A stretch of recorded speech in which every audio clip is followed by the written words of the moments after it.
મિત્રો, મારા બોસમાં હવે આમૂલ પરિવર્તન આવી ગયું છે. નબળો હવે સુધરી ગયો છે. આ સુઈજા અચાનક જાગૃત થઈ ગયો છે.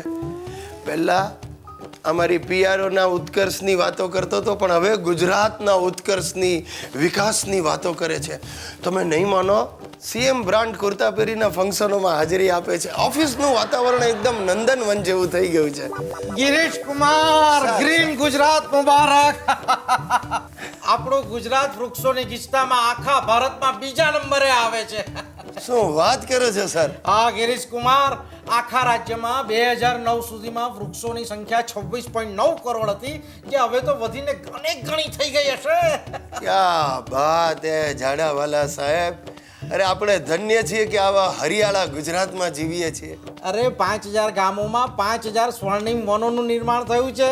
અને ગિરીશ કુમાર, વીજ ઉત્પાદન જે 2001માં 6000 મેગાવોટ હતું, તે 2010માં 12300 મેગાવોટ થઈ ગયું છે. શું વાત કરો જાડાવાલા સાહેબ, એટલે તો ડબલ કરતા પણ વધારે. હવે પાવર કટ ઇલ્લે. પણ સાથે એ પણ વાત તમને કહી દઉં, આ મારા દાદાજી જ મને કહેતા હતા કૃષિનો વિકાસ કેવો. મારા દાદા અને બાપુજી તો ગામડે જઈને ખેતી કરવાનું વિચારે છે સાહેબ. અને સાથે સાથે આપણા બંદરોનો વિકાસ થયો છે, એટલે તો હવે નિકાસ પણ વધવાની. અરે એટલું જ નહીં ગિરીશ કુમાર, આપણી કંપનીનો નફો પણ ડબલ થઈ ગયો છે. સર, ડબલ થઈ ગયો પ્રોફિટ તો પછી સ્ટાફને કઈ ડિયર, ઉપરથી ઓર્ડર આવી ગયો છે. આખા સ્ટાફને 4 પગાર બોનસ. 4 પગાર બોનસ?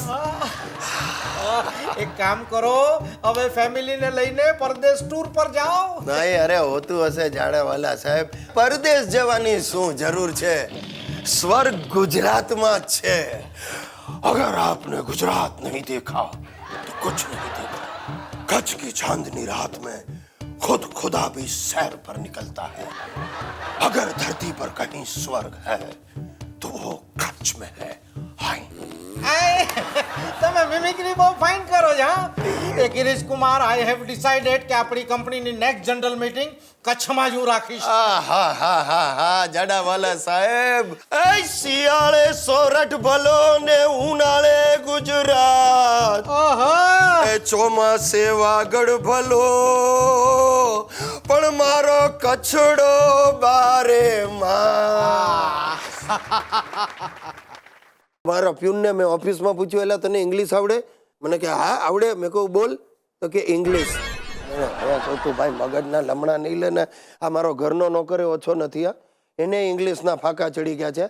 હમણાં મારા એનઆરઆઈ દોસ્ત આવેલા વાઇબ્રન્ટ ગુજરાતમાં, તે ઘરે આવ્યા તો એણે એને પૂછ્યું નોકરને કે વોટ ઇઝ યોર નેમ? તો કે my name is life boy, my father's name is sunlight. એનો વિચારમાં પડીને મારી સામે જોવા લાગ્યો. મને કે આ કઈ જાતનું નામ? એટલે મેં એને પૂછ્યું, એટલે જીવન શું બોલે તું? તો મને કે I explain what is life boy. મારું નામ છે જીવન લાલ, એટલે બોય જીવન લાલ. અને મારા ફાધરનું નામ છે સૂરજ પ્રકાશ, સનલાઇટ. મેં કહું જા ભાઈ લાઈફ બોય, તું જા ને મહેમાન માટે અડધી ચા લઈ આવ. હા જીવણીઓ હમણાં થોડા દિવસ પહેલા મારી પાસે આવીને માથું નીચું કરીને ઉભો રહ્યો. મેં કહું શું થયું જીવન? મને કે સાહેબ બેનના લગ્ન છે ને મારી હાલત તો ભિખારી જેવી થઈ ગઈ છે, કંઈક મદદ કરો ને. મને દયા આવી. મેં કહું ભલે જા, ઠીક છે, તને મારા તરફથી 5000 રૂપિયા આપીશ.